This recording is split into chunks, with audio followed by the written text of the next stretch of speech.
Silver Society.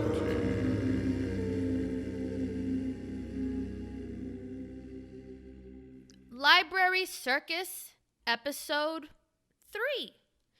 This episode of Library Circus is going to be dedicated to one essay and one author entirely, and that is none other than Ralph Waldo Emerson.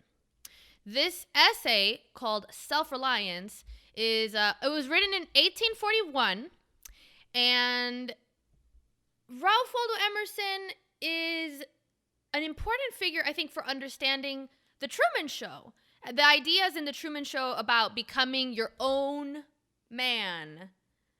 Whatever. Every time I say things like this, I'm like, someone's like, a man? Just don't do that. Don't watch this podcast if you're like that. Get out.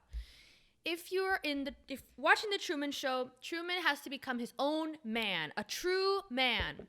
And Ralph Waldo Emerson is all about becoming a true man. The entire essay, Self Reliance, is just this really hardcore. Like, there's some parts of that episode that he just lets it rip on people.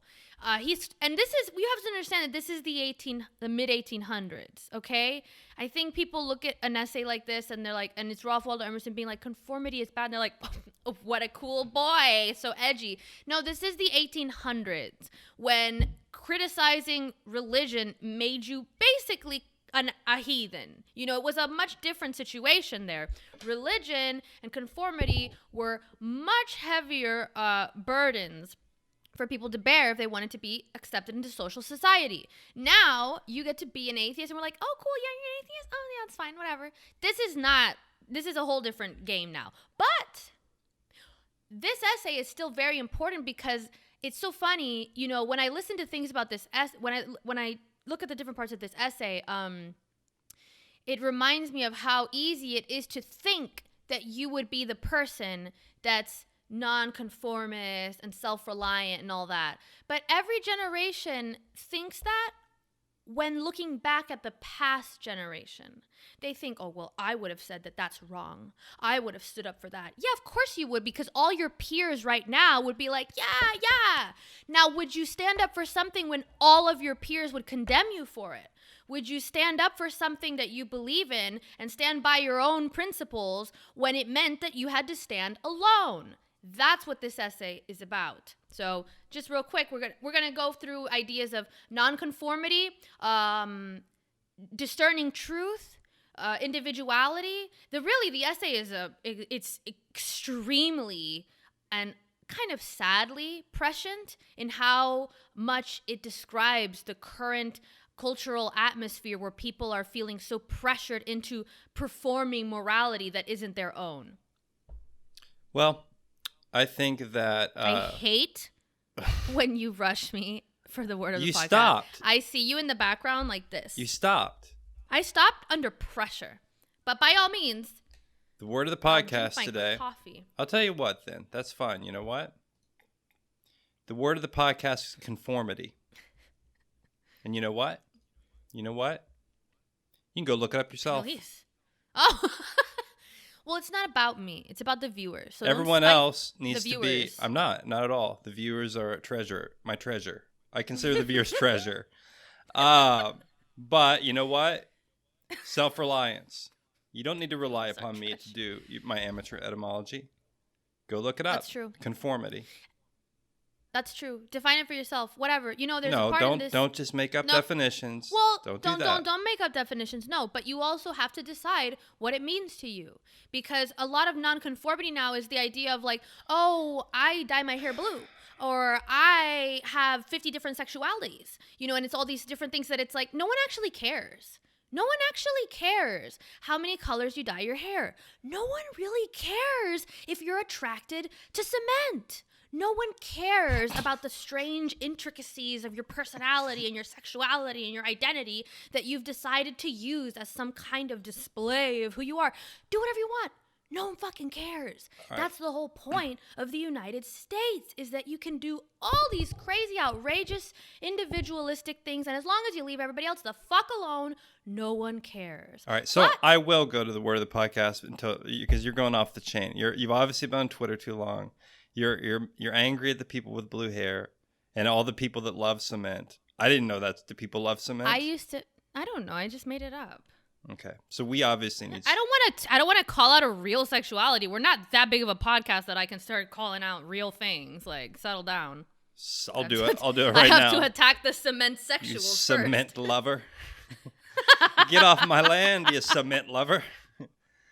Get out of my country, you cement lover. Do people? Okay, it's fine. Yeah, if you like cement, that's no problem with me. Well, I'm just saying that, the idea of nonconformity has changed a lot. I mean, it's almost become a cliche to say, oh, be a nonconformist. It's like, yeah, whatever. Go to shop at Hot Topic or something like that. And it's really, actually, nonconformity is never more important because I think it's become such a cliche that people don't realize that it's always going to be a part of living amongst other human beings. It means action in accordance with some standard. Do you understand? This is from the Old French conformité. From the late Latin, conformitatum. You like that? Conformitatum. Yeah. Meaning action in accordance with something. Now, that's from the late 15th century. That of adherence to the Church of England is from the 1620s. Think about that. There's some history. I don't know if you're ready for that. I'm not ready for it. I didn't prepare for this.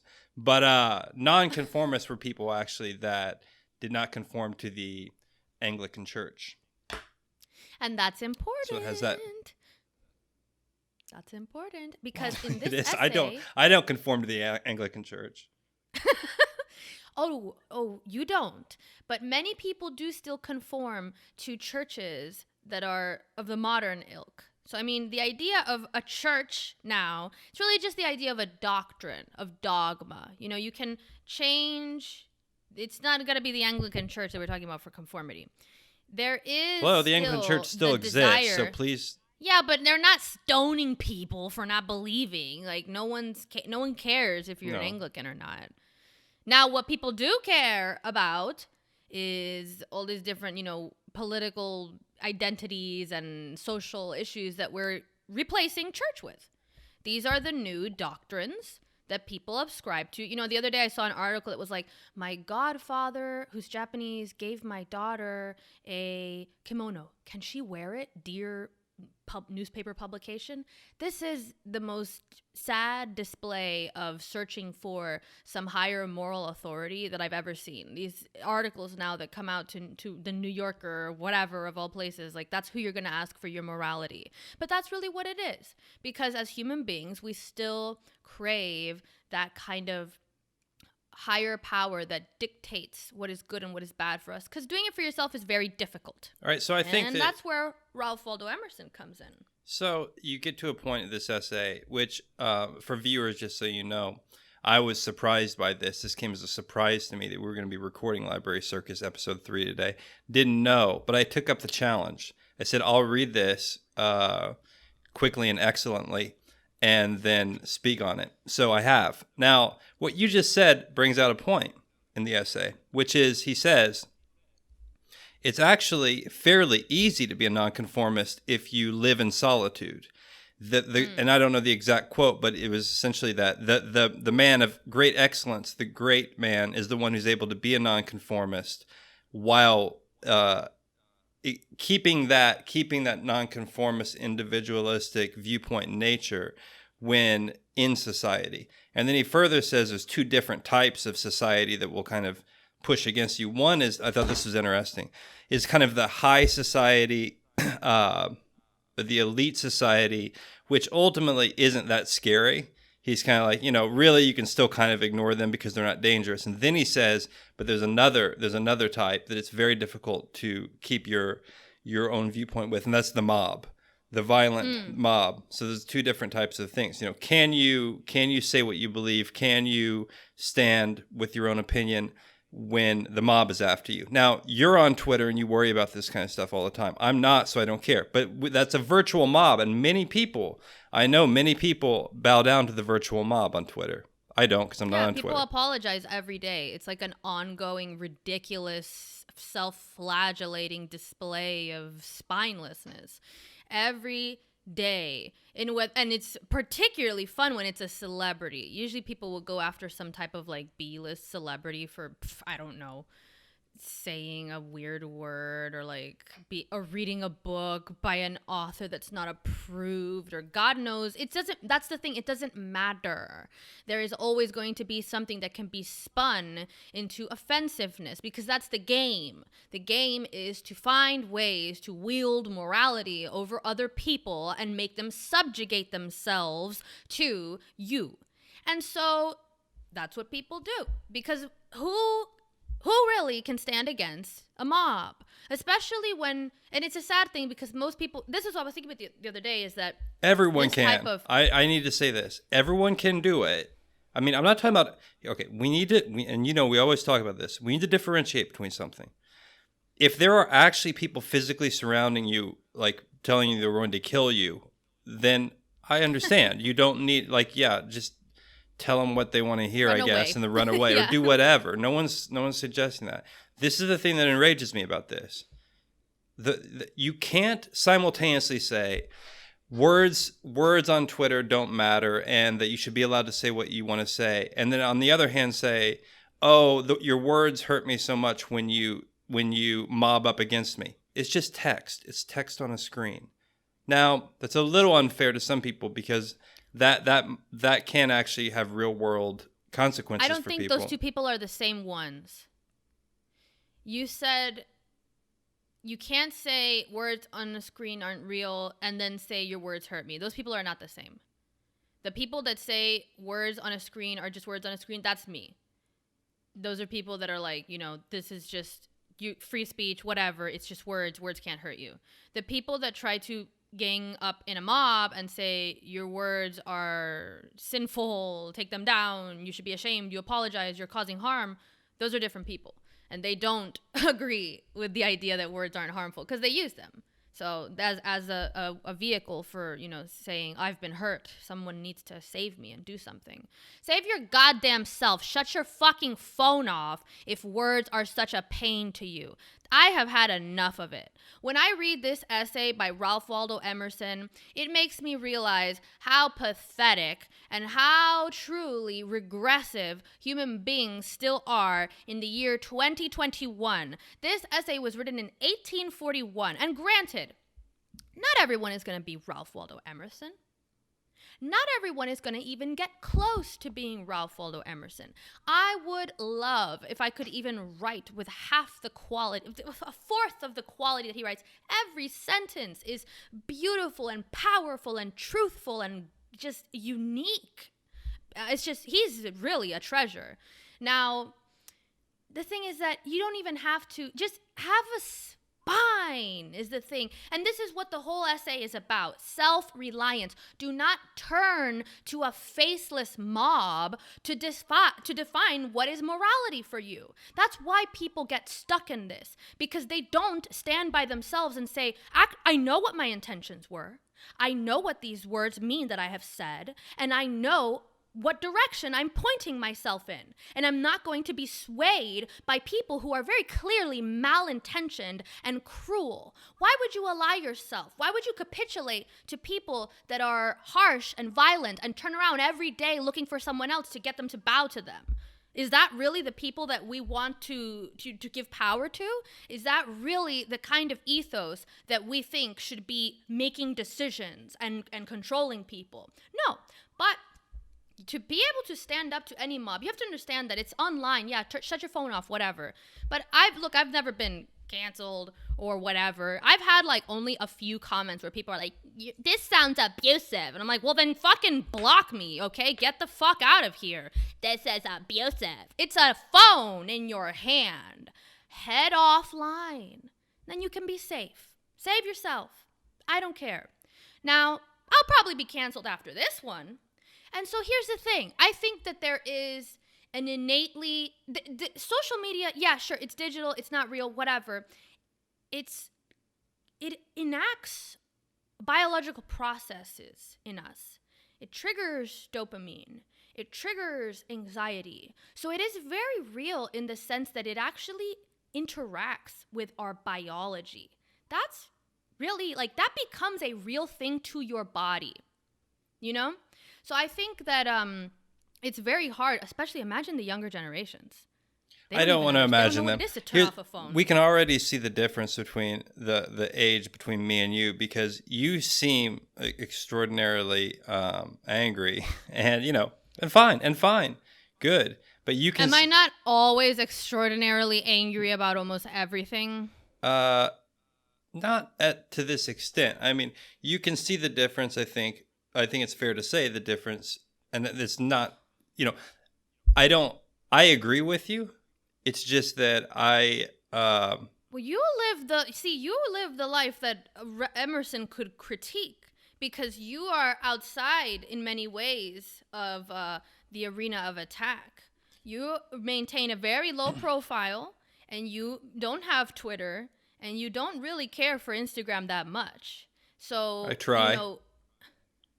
I put things up there. And here's the thing. Yeah. But look, I understand. But I've also, lived and existed in a time where, there are online interactions that I've had where people have been upset about things that I've said or done or whatever. And it just, I think that... yeah, but was it through social media? Yeah, through Facebook. But what is it though? See, there's a weird quality here that's different than the past. Because I used to fight with people on Facebook when I was younger too. Who cares? Whatever. They're my friends usually. They're people that I know, or they're somehow in my sphere.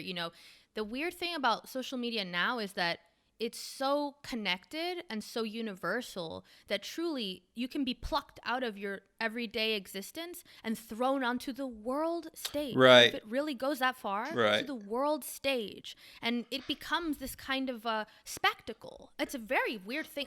It's never happened. I get it. Yeah, on but Facebook. There's an element there that's uniquely collectivist in the way that it's like, we're going to parade you through the digital streets, sure. And burn your effigy. Like, so, it's a very weird. No, you're right. With Facebook or something like that, at least a while back, there was a less, I guess, chance of a bunch of strangers coming in and, having part. But I want to do something as a potential public service, because I'm always working for the public. And, through the word of the podcast and through various other ways. I want to ask you a question. I'm going to put you on the spot, and it's for the benefit of our viewers. I see you looking disturbed. All these victims of the digital mob, right? That we know the bodies have piled up. Apparently, I ask you to name 5. Name 5 martyrs of the digital mob. Well, that's not great, because I have a particularly horrible memory. Name me 3. So, and by name. Let's see. Well, I'd have to think of who has apologized, I guess.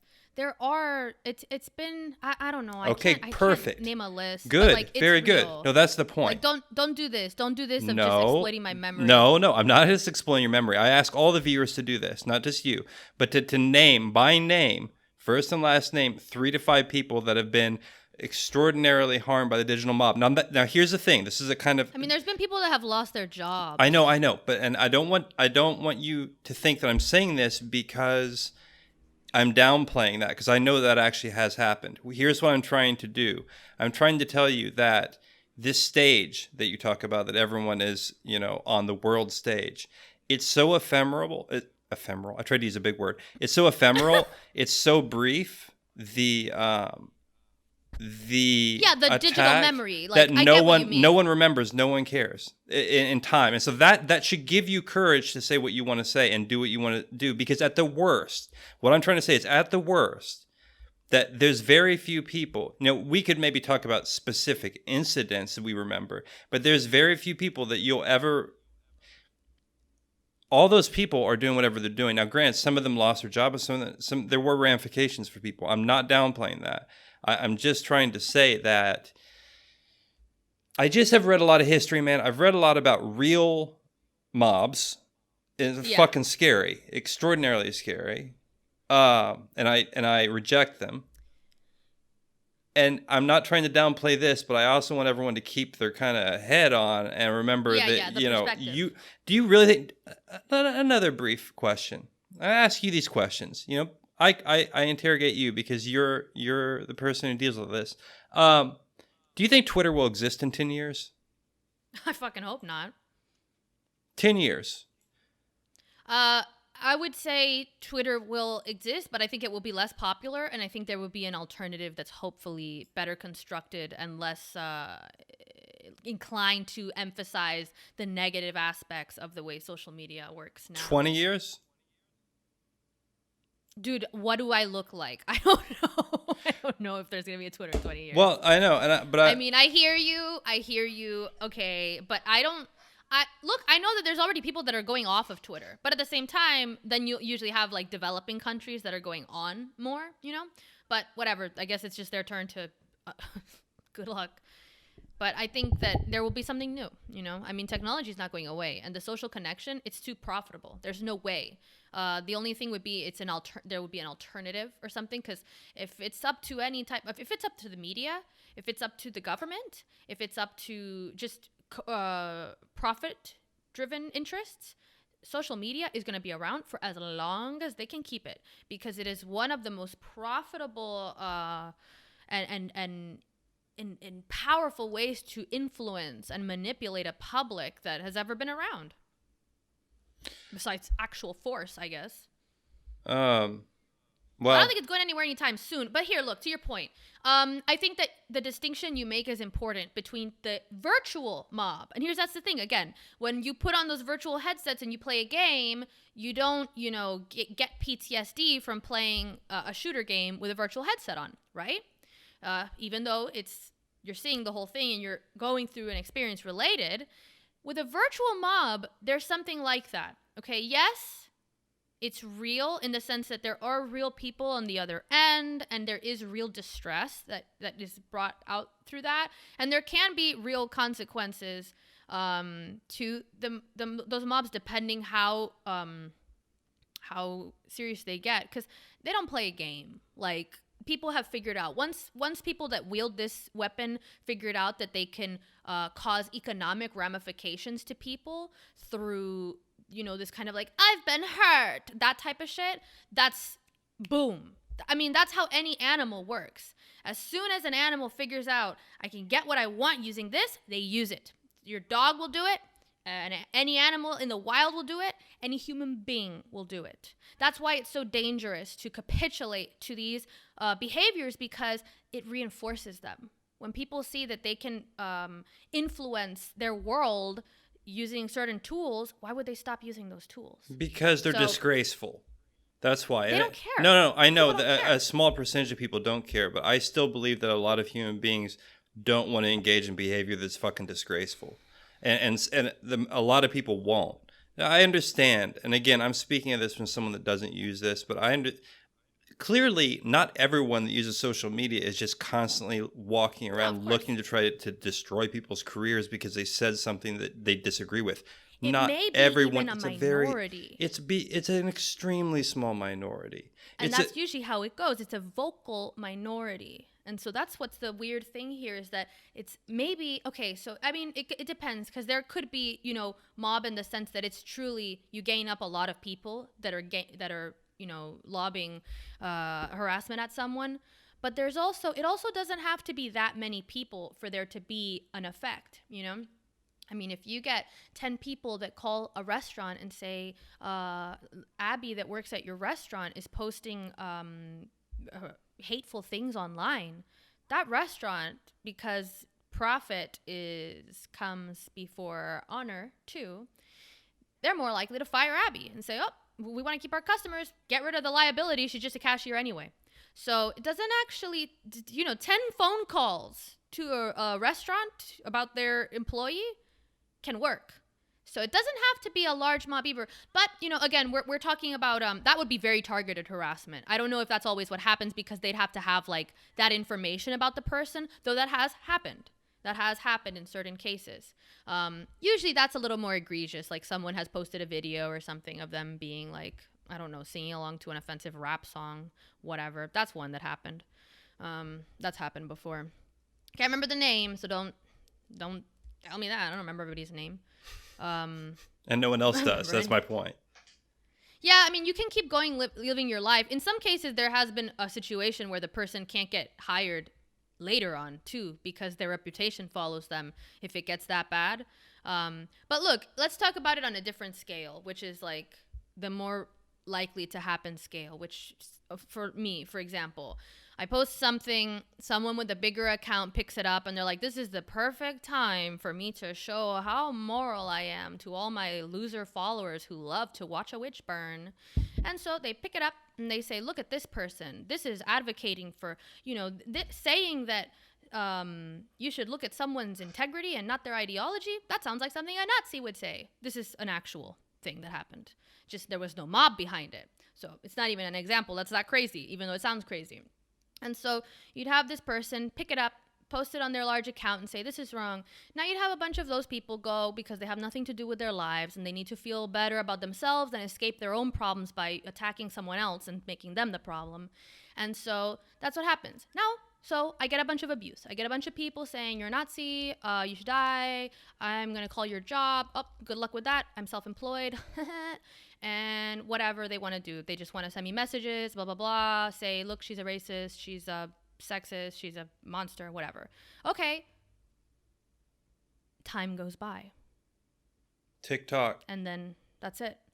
If you don't respond and it's just like, I think that's the thing. If you don't care, then it's like the blood is not in the water anymore. Because a lot of the time what these people want is the satisfaction of someone saying, I'm sorry, I didn't know. That's what they fucking want. So say, do it up. Enjoy. Here, check out this post too. That's like, it has to be this. But here's the thing that I think is a problem is that that's what's going to happen as a backlash to this. When you start using moral issues and social issues to manipulate people, then you're actually self-selecting for people that don't care that much and are not that fucking nice. Because that's the only way you can be free then in a culture that's going to wield morality as a weapon, is to not care about it and to not be worried about what other people think about you and to not get your morality from other people. I mean, but that's what this essay goes to. Who the fuck gets their morality from Twitter?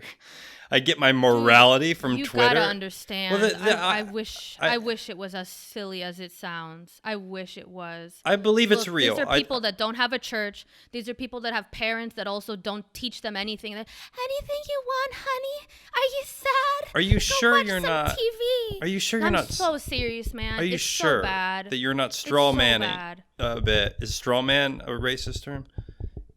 A straw person. Not yet, but are you straw personing? Look, okay, whatever, man. It's fine. I'm not joking. You have to understand though that what I'm talking about. I just don't. I believe it's real. Essay. I understand. It's in the Emerson. No, Ralph Waldo Emerson was not talking about Twitter. No, but it doesn't matter. He's talking about the group and how it tries to subjugate the individual by using the idea of false goodness. He literally says in the essay that I can't remember the quote, but it's something like, don't capitulate to the idea of goodness.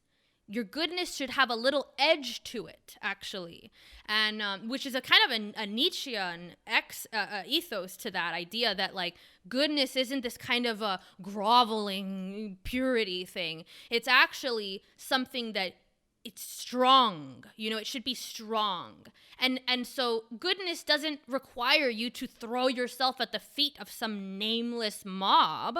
That's not good. And then also the other thing he says is that you absolve yourself to yourself. So if you believe, you know what? I actually was wrong about this or whatever. I don't even care. Don't even apologize to a mob ever. Ever. Doesn't matter if you were wrong. And I'm going to say that straight up because you should not be apologizing to people that you don't know. Like the apology is not for them. It's for you. So you should say, you know what, maybe they had a point, and correct your behavior and mind your own business and let them go on to the next mob. If there's some truth in the criticism, take it and hear it. But they're not the ones that absolve you. You don't turn to other human beings for forgiveness. You take it to yourself. And that's what Emerson says, is that absolve yourself. Stop looking for other people who are just as flawed, if not more, to unburden you of your flaws and your guilt and whatever. Do it yourself. Self Reliance. So I think we need to take a break and Take a break from Self Reliance? no, not at all. To speak about the what? Oh, I shouldn't interrupt you, but I No, have please. a quote. I was just very slowly coming to a point. Feel free to interrupt me. Well, I have some quotes from Ralph Waldo Emerson's essay that I really like. This one is really good. But God will not have his work made manifest by cowards. A man is relieved and gay when he has put his heart into his work and done his best. But what he has said or done otherwise shall give him no peace. It is a deliverance which does not deliver. In the attempt, his genius deserts him. No muse befriends him. No invention. No hope. Oh, I love it. God will not have his work manifest by cowards. And I'm not religious. I'm not talking about God. The idea is that you're not going to obtain any ideal by, slumping your shoulders and hiding in the background and hoping you don't trip. This idea is that, again, self-reliance. I mean, it just all comes back to, in a way,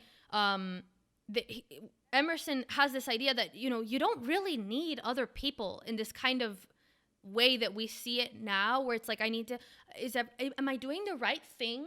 Is this right? Can someone educate me? Like, this is another thing that people say, can someone educate me on what I should do? This is an embarrassment.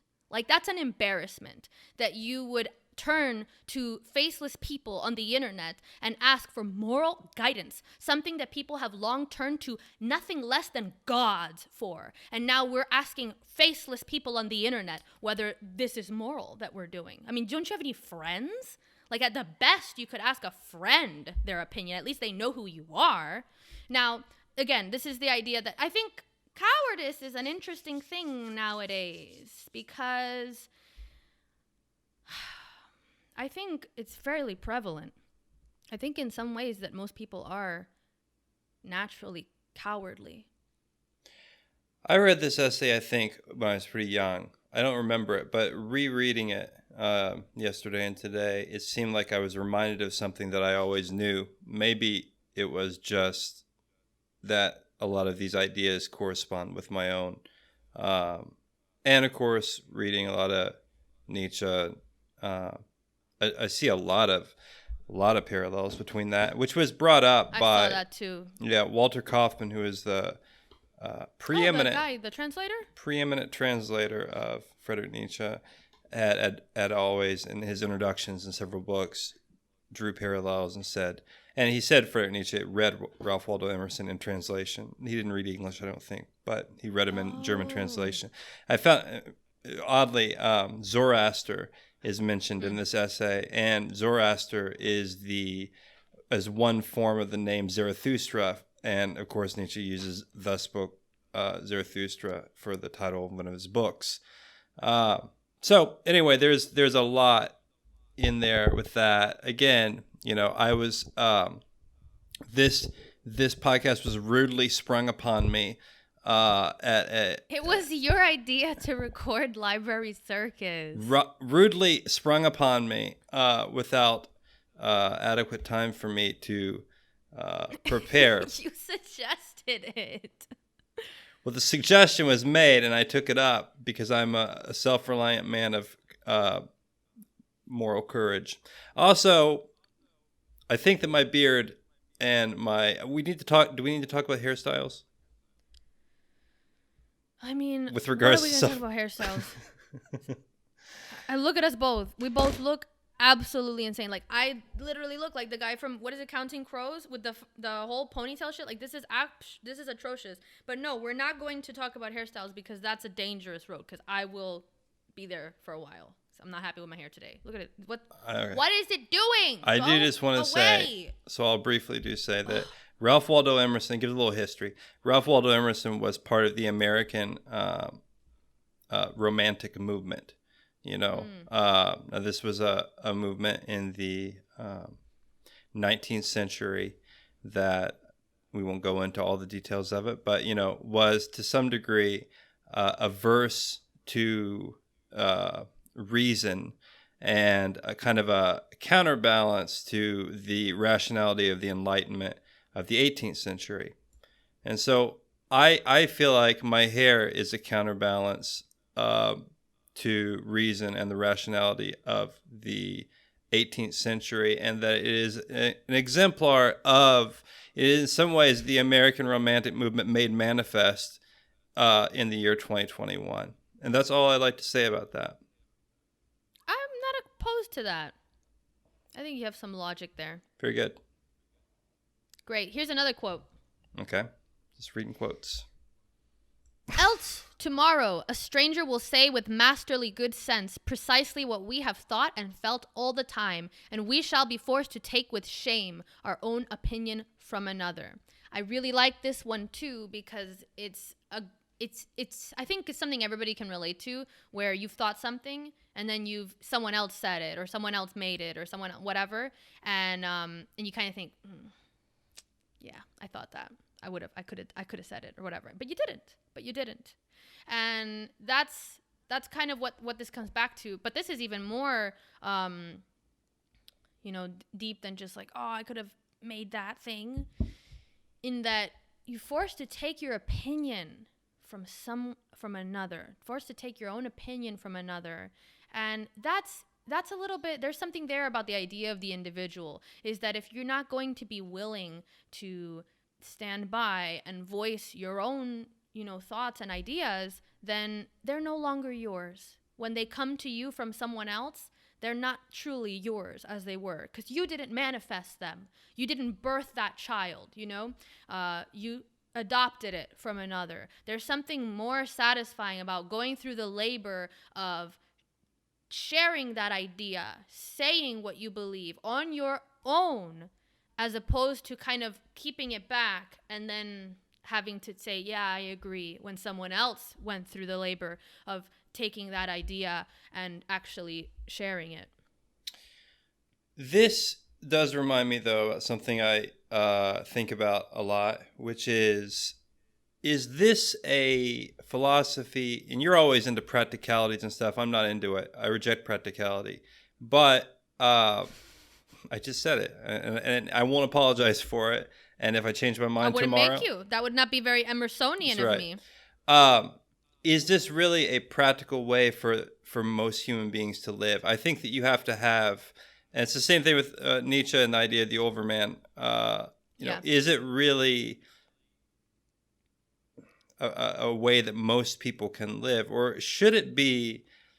I have a hard time seeing this as something that a large amount of people ever have done, thinking for themselves. Most people are in the mob instead. Most people are in the collective. Most people are, they cling to whatever group or idea gives them an identity. Like, he speaks specifically mostly about the church, and I think like clergymen and stuff like that. And politicians, and so he lays them all out. He's everything. It's a radical essay. That's what you have to understand. This is a radical essay, and still surprisingly so. You read this today, and I want another public service announcement. I need to create a. You need to not. I need to create a what is it called? Like a charity type thing that can then do public service announcements, but then I can make myself the head of it and then pay myself a high salary. Anyway, point, like a nonprofit. Thank you. So what I suggest everyone does is take this essay, which you'll put in the notes. Yeah. And I say very few things forcefully. I go back and forth a lot with things, but I think everyone listening to this should click that little link. Put that essay on your phone, all right? Just set it there. Open it up on a tab. And anytime you're on your phone and you're annoyed by something on Twitter or reading the latest headlines or whatever it is, you're sitting there on your phone, and you all are, as much as you pretend like you try not to, you all are addicted to your phones. Just when you become annoyed, stop, click over to the tab of Ralph Waldo Emerson and read a paragraph or two. It's surprisingly bracing, surprisingly radical. I was surprised, because it's been a long time since I've read any Ralph Waldo Emerson, and to pretend like I've read a lot of it is foolish. It's a lie. I won't lie to you, viewers. I have read some of his essays in the past. It's been quite a while. But anyway, that's my other public service announcement for this podcast is put this essay on your phone. Put it and it's very short, but if you don't, it takes maybe 30 minutes, 45 minutes to read or something, and just set it there. It's not that long. It's very much like Friedrich Nietzsche, also in the sense, a lot of his books, in terms of the writing style is almost aphoristic, I guess you'd say. So there are sentences. That's why you're able to quote so much from it. It's very quotable. Mm-hmm. So it lends itself well to the short, fried out attention spans of your generation that can't, and sentence by sentence. And bless you all, bless myself, because I have a problem with it too. I think we mentioned I read less now. It's a great folly. Because my attention span has also been mildly damaged from social media and new media and all that. I can't imagine what's the future of human beings look like. I don't want to imagine really it. Kind of like this idiocracy shit. It's truly.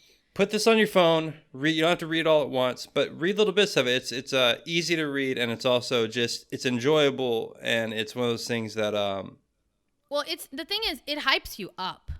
Clearly. Let's reading this essay. There's actually an audio of it too. You can just go to YouTube and you can listen to it in audio, but you need to read it. You actually do need to read it, because the audio you can't just be doing dishes or something. You won't be able to really grab get it as much as you should need to, we record an audio version of this? I should forget you. I should have one where I'm like, God won't have his destiny manifest by cowards. I would be the perfect Ralph Waldo Emerson modern day reader.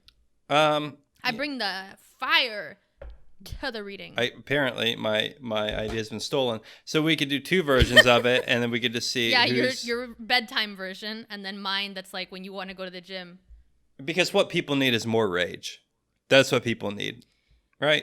Is that what people need? Did we not do a library circus about the demonic? Go and watch the Hereditary episode, everyone, so that you can see the demonic. If you use your rage, it is very constructive and very creative. You telling me that Ralph Waldo Emerson was not fucking angry when he wrote this damn essay? He doesn't seem angry to me. Angry. Oh, you're wrong. He says on something on this, there's some lines that I was like, whoa, that he was harsh about it. You don't understand the idea, cold fury. You don't understand. That's why my reading of Ralph Waldo Emerson will be full of cold fury. Do you understand? That's different in nature. It's a different performance, and some people prefer. Yeah, well, I'm not capable of cold fury. I'm Cuban and from Miami. There's nothing cold about me. That's true. Not possible. Anyway, cold fury, hot fury, whatever you want. So your version will be called Self Reliance, I Conyo by Ralph Waldo Emerson. Is that what it's going to be? Good. I'll listen to it, sure. Self Reliance, pendejo.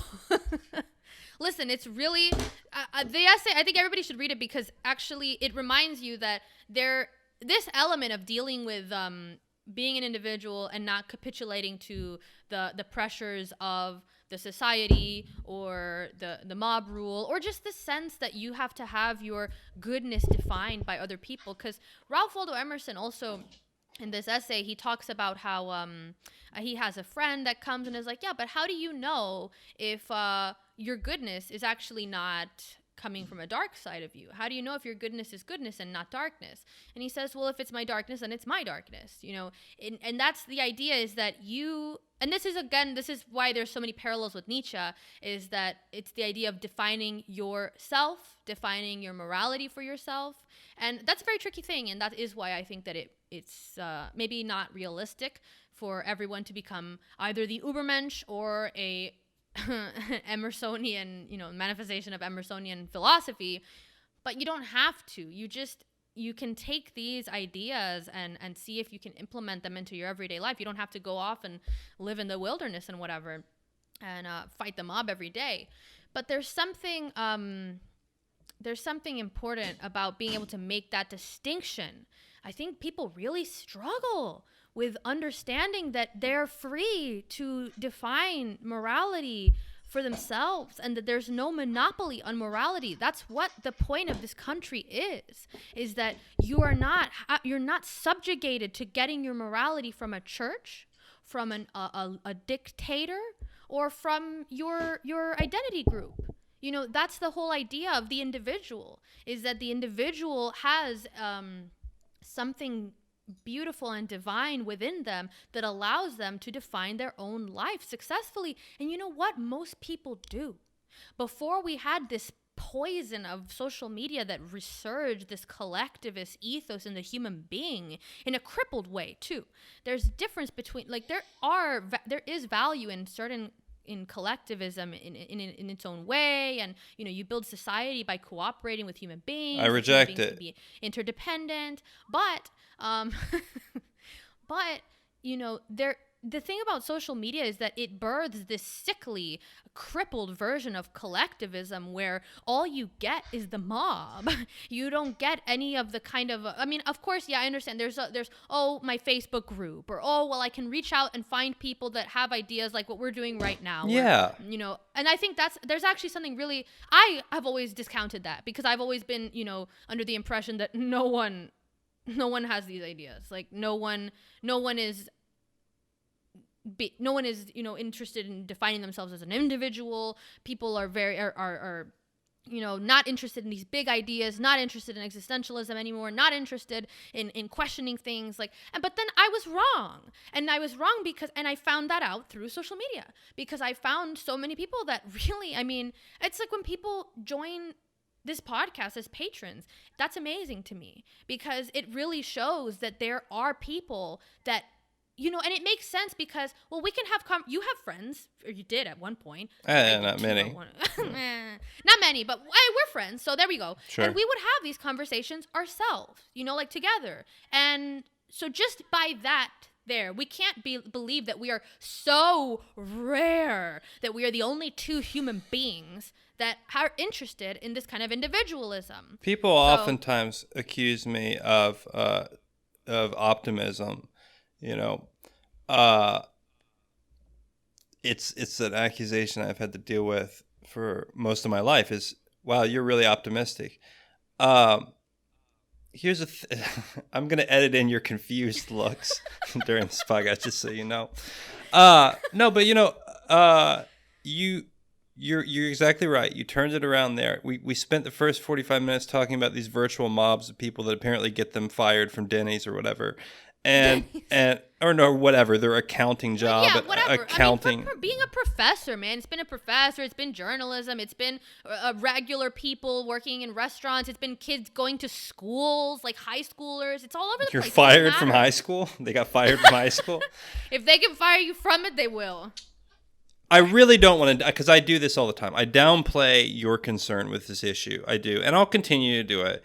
But I really do want to point out that, yes, you are correct. And as I've watched over the last few years, I've watched it become more and more concerning, where, you know, I watch professors being let go for things that are clearly foolish. not, they're not even, they're foolish, but you know what?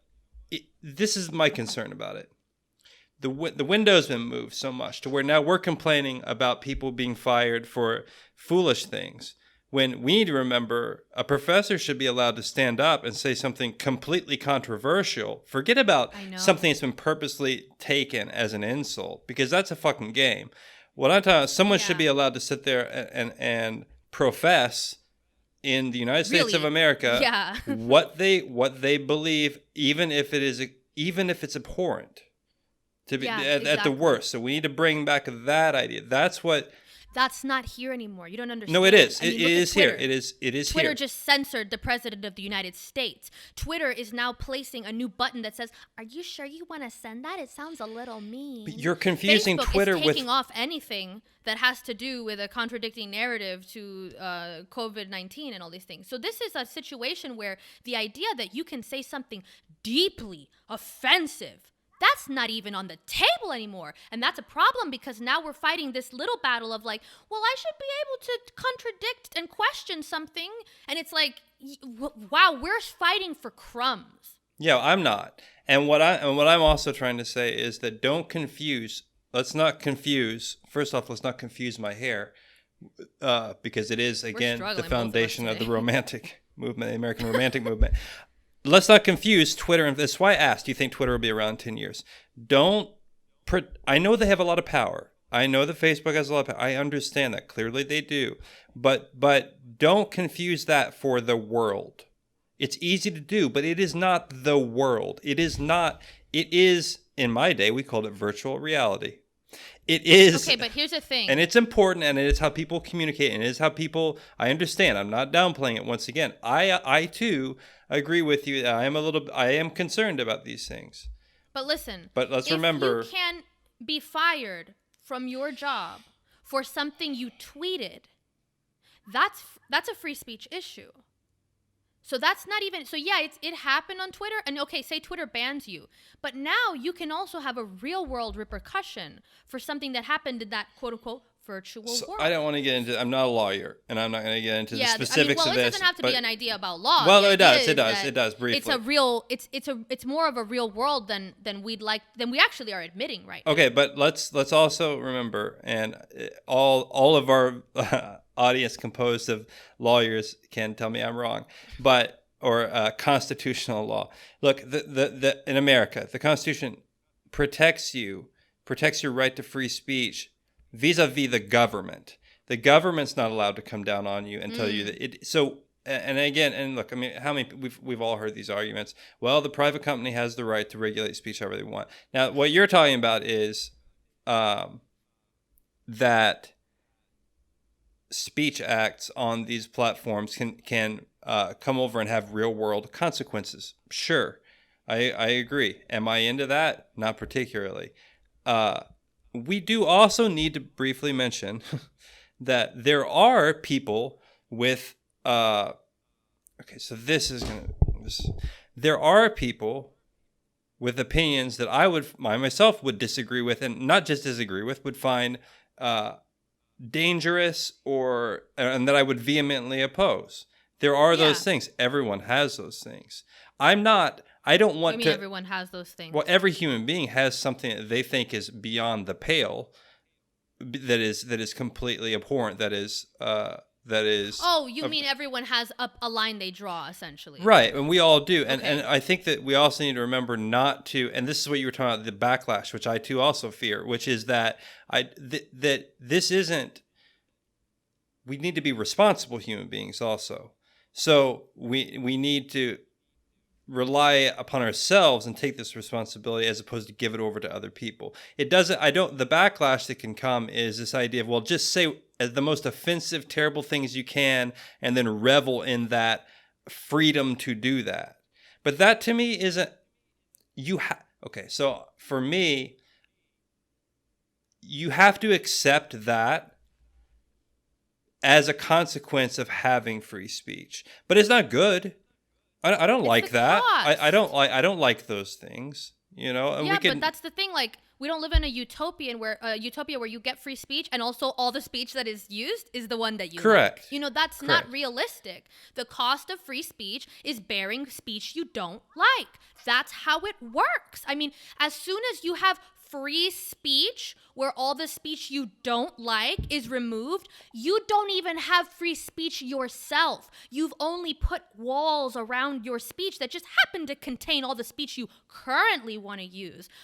But tomorrow you might find out, oops, I actually want to contradict that thing because now I realize it's not so accurate. Well, you just kicked out all the speech that's allowed that was outside of the boundaries of what you thought was okay. So now you have curtailed your own free speech. It's all or nothing. It's really a thing like that. And I mean, it's not totally all or nothing. There are, like, obviously, we have speech laws in the United States. We have laws, and they already exist. Yeah. And they say, you know, and again, I'm not going to get into the law, but, you know, you obviously can't.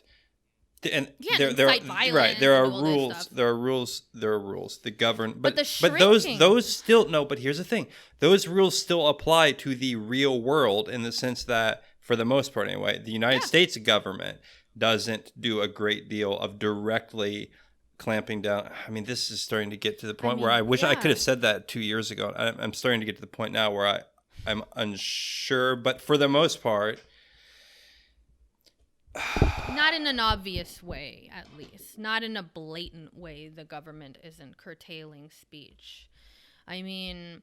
Well, they don't need to anymore, because the reality is, who goes to a park and just yells, you always see these people, the people will walk in a park, and put up a sign like, the end is nigh, and here's the reason why. It's because... no one cares. Yeah, whatever it is.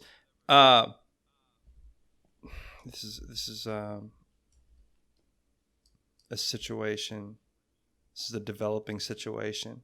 I'm always just tempted to say, leave the platform. But it really hit me. This section in the essay really did hit me. I took it to heart, because it was, and I said it before. It's this part of, it's,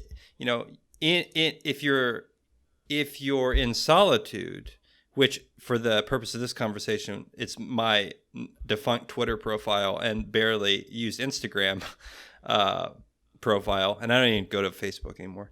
But, it's easy. It is kind of easy for me to step back and say, oh, don't worry about this, whatever, because I have purposely placed myself away from these tools. So I accept that. I accept that. I still think it's better, but I mean, yeah, it's fine. There is something. I am doing a that, podcast, though. Technically. Yeah, but I'm doing the promoting of it. So, yeah. Listen, okay. I'm the one that's gonna get the backlash for everything that gets said on this podcast. Like, that's actually what would happen, because I'm the one that actually has the very public-facing persona, and I'm the one that does the majority of promoting and has all the, the audience or whatever. And you have audience too, but I'm already out, exposed, if you will. So I have, more skin in the game or whatever. So just transfer. Look, I think we just need to build up my social media presence. Yeah, so we can fight equally. So that I can take on the mob. The digital mob. I would love that. I just delete it. I mean, you can't. I would, dude. I would completely just delete it. But that would be your method of promoting the podcast. You'd be like, okay, I'm going to fail my own business. Right. No, I don't want to do that. Okay. No, I mean, that's the thing. It's like, but here's the thing. Who cares? I don't care. Like, I've already been called a Nazi several times on Twitter for saying things that sound like something a fucking Buddha would have said. Like, it's important to value integrity instead of judging people's ideology. Nazi. Are you joking? So, again, here's what happens is the backlash is no one cares anymore. No one cares. Yeah. The Nazi doesn't mean anything Which is anymore. the danger, and because that's now the fucking fault. The danger is now real ones. How do you call someone a Nazi when they're actually a Nazi? Yeah, it's like, again, so most reasonable people can see. I think that most reasonable people, again, can still discern. Well, most reasonable people aren't even in this sphere that we're talking about. That's the thing. There's a weird, which is why I think element to social media that becomes like this. It is that bubble quality where the rest of social media, where people are like looking at cat pictures and sharing pictures of their nephew or whatever, it just doesn't exist. It doesn't hold the same traction. It's important to remember that 99.9% of your interactions on social media are positive. Yeah, well, here's the thing also. I reject all of it because it's a joke and it's a distraction. Fighting with, individuals online over little silly words or like, I don't like your ideas. Like, oh, who fucking cares? Go write a book about your own ideas, then actually do something good with your brilliant ideas. Meanwhile, we're all here like, fighting with each other over stupid shit when actual things in the world are happening with real authoritarian leaders, real legislation being passed, real changes being made to the structure of governments. I mean, and we're here like, don't say that. Like, this is a joke. Well, this is like giving your kids, the cell phone and be like, just give him the phone. He'll let us have dinner while he plays with the phone. That's what true power has done. They gave us the little phone and said, go play with your little game over there. Now, anyway, let's go on to some of the other quotes. I like this one. Their truth is not quite true. Their two, not the real two. Their four, not the real four. So again, this comes to that idea that you really shouldn't be looking outwardly for what you have to live with. You have to live with your own morality. So the idea that you would give the final say on what is good and what is true to people that you don't even really know is truly lunacy, and also it's going to make your life very difficult because you're not going to sleep very well, because it's not going to resonate. It's not going to align with your life. And I think the most beautiful idea that comes out of Emerson's Self Reliance essay is that you get to be who you actually are through pursuing self-reliance, rather than giving up the power over who you will be to some mob or some outward authority or some idea that claims to have a monopoly on goodness. You pursue that internally, and it's a hard work. I mean, this is not an idea that like, oh, just go on a camping trip and that's it, you'll know who you are. It's constant hard work, especially now when we're so constantly connected and we're just receiving ideas and information and feedback from other people all the time. It's almost impossible to listen to yourself and see what resonates with your soul. And that's really what it is, you know? I mean, you can say, oh, this person has called me an ism. I feel bad. They think that. Okay, but now put that person aside. What do you feel about what you've said or done? What were the intentions behind it? Think for yourself. Don't take these people. That's just another person. That's the thing I don't understand, is why we have given so much power to other people over us, is that why should they have any more ability to know goodness than you have over yourself? I have an answer to that. Would you like to hear the answer? Always. Because everyone knows there is a danger in this. So now I will be contrarian to Emerson briefly. What about the person who looks deep into their heart and relies only upon their own opinion and is a monster? Mm-hmm. They exist, I would assume, right?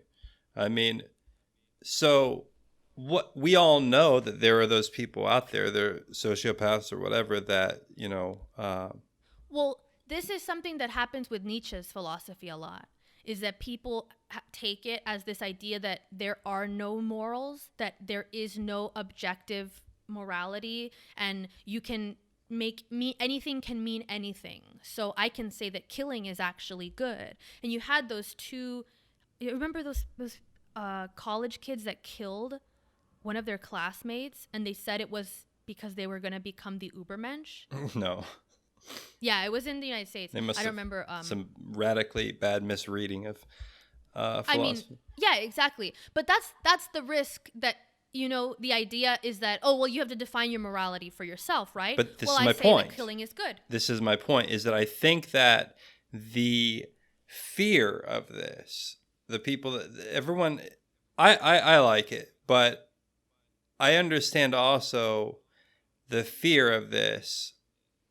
And what's also interesting to me, again, the connection between Emerson and Nietzsche, is that, think about this phrase, this quote you just said. Your two is not my two, your four is not my four, or whatever. There is something. Go ahead.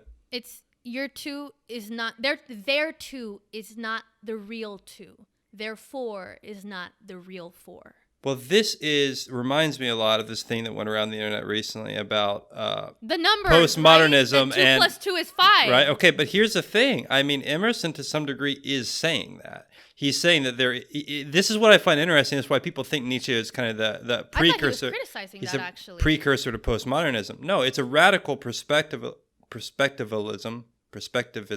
I'm not sure. Think about this. Think about this. It is a kind of radical postmodern outlook to say that there is essentially what he's saying is all there is a collection of individual truths. There is not one truth. And then he vaguely solves that by going towards the later parts of the essay into this kind of the real transcendentalism, where it's like, well, it's almost like his solution to the disunity of his philosophy, which again I endorse, is then this move, this transcendental move to say, well, we're all one ultimately. It's interesting to me. Can I please answer? Okay. So when I read that quote, I actually thought it was brilliant, and I took the note down because I thought it was a perfect contradiction to the idea that came out recently, this idea of like 2 + 2 is actually 5 because I can twist around all the words in the world to make it seem like it's 5. What he says is that, yeah, but then your 2 is not actually 2. So see, that's what it is. That's how I interpret it. He says right before that is their truth is not quite true. Their 2, not the real 2. Their 4, not the real 4. So here is that argument that yes, you can say 2 + 2 is 5 because actually this, and I can argue these different, and I can change. And this is the idea. I wrote recently a newsletter that on the idea that intolerance is not tolerance just because it's intolerant against something you believe is intolerant. It's still intolerance. I know. There's this idea going around that's, and it's a very postmodern idea. I think it comes from Herbert Marcuse. And he argued, Marcuse? Marcuse is how I've heard it said. Marcuse? Okay, well, either way, whatever. And he argues very much this like up is down type of philosophy where, freedom is actually oppression because freedom comforts and satiates people, and so then they don't fight against oppression. So actually they're oppressed. And yes, it's a word salad. And great, you can do that. Whatever, but your truth is not the quite true is the idea behind that. And I think that that's the dangers of rationality that is used in service of a goal that's not quite honorable. And it's something a lot of people do when they're younger and they're intelligent. You learn that, well, I can actually argue things in a way that gets me to being right. But that doesn't mean that you've actually found a truth. There's a difference between being able to win an argument and being able to find a truth through that argument. Okay, yeah. So here's what I think that should be said about this. These postmodern word games are all fun sometimes, but you know what it never does? What it accomplishes is this, and it is very much this 15-year-old kind of mentality. Like, I'm smart. Well, there's that aspect of it, and to give postmodernism a big idea. There are useful ideas within that, but what it does is this. It's always postmodernism, I think, is always capable of proving the other person wrong, but never even attempts to make themselves right. And so you're always able to say, well, is the sky really blue? Well, blue is just a word, and that word was made up, and that's a construct, and that's everything to do with the molecules. Yeah, you can play those games. I played those games when I was 15 also. Yep. Is there something to it? Yeah, there's something to it. And again, that's not to discount all of the ideas that come out of postmodernism. But what it never does is gets to it's like it's always a tearing down of someone else's truth and someone else's framework and critique. But it's never actually building something up within yourself and then making a claim. See, they never make claims, so then they themselves have to defend. Yeah, which is just really a kind of lazy way of thinking. It's criticism. That's what it is. That's what I think people don't understand. I mean, there are some ideas that come out of it, but at the root, the idea, the core of postmodernism is critique. It's the idea that you can deconstruct and critique everything. And yeah, you can do that. But what happens when you need to live? But this is Once you're done deconstructing, you need to build. But it can't build. You can't build with deconstruction. You have to construct. So now let's tie this back into the thing we were just talking about. My idea that is Emerson saying you're sorry, give me the quote again because I don't want to misquote it because the language is important. I'll quote it their truth is not quite true. They're two, not the real two. They're four, not the real four. So what's interesting there is that he doesn't then claim, but I think that isn't kind of implicit. He's saying that my two is the real two, my four is the real four, and my truth is the real truth. Or so. is he saying, and this is the perspectivism idea. And again, I'm not sure if it's perspectivism or perspectivalism. Or is he saying, well, transcendentally somewhere, there may be a real two, a real four, a real truth.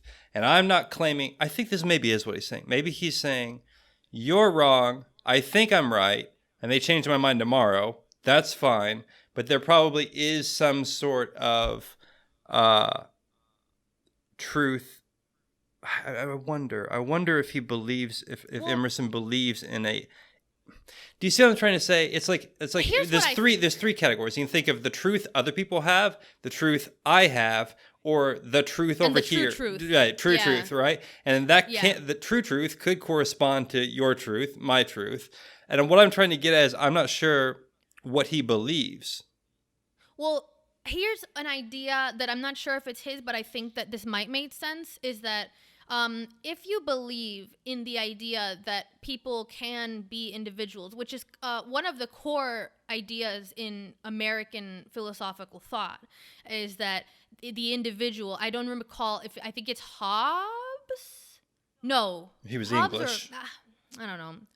Well, he was about the whole idea of the individual can govern themselves. No, I don't think it was Hobbes, though, because John he Locke. wasn't super into that.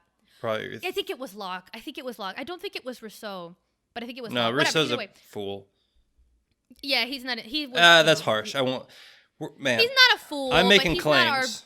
He's not a preferred. He's not an philosopher in this American. podcast. Get out of America, Rousseau. Go back to France. No, he was a hippie. Let him, go to Coachella. There's some Rousseau. problems with that old boy. He did some squirrely things, if I recall. Oh, did he? Oh, I think he took his free love lifestyle a little. I don't want to make any claims right now, but I believe that I have heard that he. Well, maybe we'll find a reason to do a library circus with him in the future. Yeah, I mean, Yeah. I think he had an interesting idea because he has his own ideas on the social contract, which is useful for understanding the idea of the social contract in a larger view. But either way, let's leave Rousseau out in nature as he likes to be.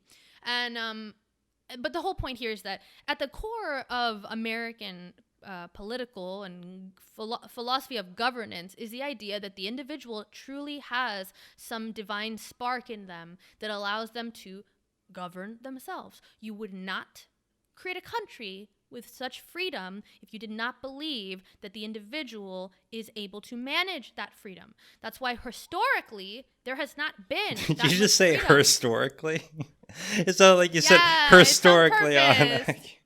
I messed You it just up, saved but you'll yourself. just say I'm a feminist. You just yeah. saved yourself from the Twitter mob. You can just clip that out and be like historically, and yeah. then cut to Like, me, be like, yeah. "Did you just say that?" And be like, "He's the real enemy." Yeah, get him with his, Yeah. defunct Twitter. With my 90 Instagram We'll followers. just send all the hatred to your defunct Twitter so that none of us has to feel anxiety over it. Just like, Well, have- can I just make a have fake at it. one? And then. yeah, All right. a decoy. Sorry, I threw Anyway, off your. so here's the thing. Go ahead. If there is this divine spark in the individual that allows them to govern themselves to an extent and lead an individual but still upstanding life, then the logic would follow that if you go for that inward process that Emerson advocates, that idea of self-reliance and turning to yourself for your own morality, since human beings are relatively similar, and since human beings have that divine spark, the idea is that it's that process actually would yield a similar result each time if performed properly. And I think there's actually truth to that because look, this is a country where you have a lot of diverse people and a lot of freedom, and most people aren't out like becoming axe murderers or doing crazy things. Like, yeah, people have a lot of problems, but people had a lot of problems throughout all of history. Like, that's not going to go away. But people still are genuinely pretty good to each other. I mean, you go out in public and people are polite. People are fairly helpful. I mean, you can, it's not like every time you go outside, someone tries to attack you or something. It's really not that bad. Most people lean towards goodness. Most people are not cruel, evil monsters. There are the exceptions, of course, but I don't think any philosophy can be discounted in its entirety because it doesn't account for people that have an actual a break in their personality. I mean, yeah, there are people that are antisocial and like sociopaths. Well, self-reliance is not going to help them. Nothing is going to help them. There are going to be these people that are just, they're malformed for whatever reason. Biology, they have had too many traumas in their life and they can't come back for it. It's too late for them, whatever it is.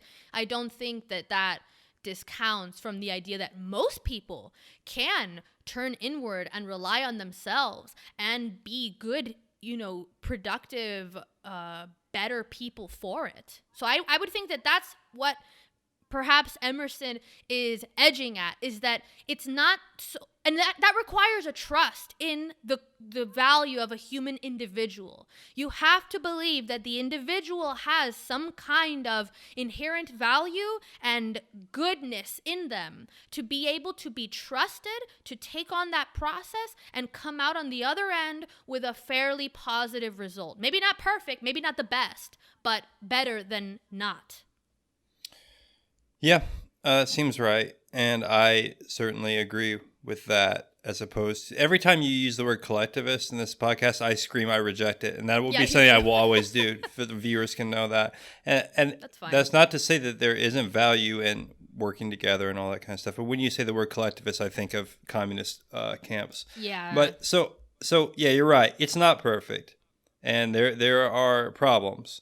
Everyone understands that these notions of individualism, they're not perfect. There are problems, but when you look at the alternative, I hope that everybody will reject it because it's the. I'm glad you brought this one up, even though again you rudely sprung it upon me. Extremely fast, but I think Emerson is it's such a valuable essay, and I wish we could go into more of it, but we're already past an hour. Yeah. I just think people should read it for themselves because it really reminds you that it's not wrong to look to yourself for morality. It's not wrong to turn away from a collectivist rule or the condemnation of a mob. I'll end with a really nice quote. He says, "What I must do is all that concerns me, not what the people think." And it seems simple. It seems almost cliche. Like, I don't care what people think. But I mean, really, do you not? So many people now, we're just worried about getting criticized and being condemned. And it's a sad thing because people just want to be good. But the thing is that that will be exploited. Your desire to be good and to be absolved of your badness will be exploited by other people because it's your responsibility to define goodness and to pursue goodness as you define it. You cannot rely on other people, most of whom have bad intentions, who are trying to escape the work of defining their own goodness, and rely on them to define that for you. And so we end this podcast with the second word of the podcast, nonconformist. Am I right? Boom. There we go. That's right. That's what the move is. Nonconformity, just in a healthy way, just in a healthy way. In a healthy way. You don't need to be like overdoing it and whatever. Throw off all of the standards of society, religion, politics, every framework, and become your own person. Be your own person. It's what Emerson would want. It is what he would like. It's the American way. It is the American way. It is the American way. And that's badass. Like, that's so badass and unprecedented in history to have a country that's like, you do you. Just don't fuck with me. That's badass. Be yourself.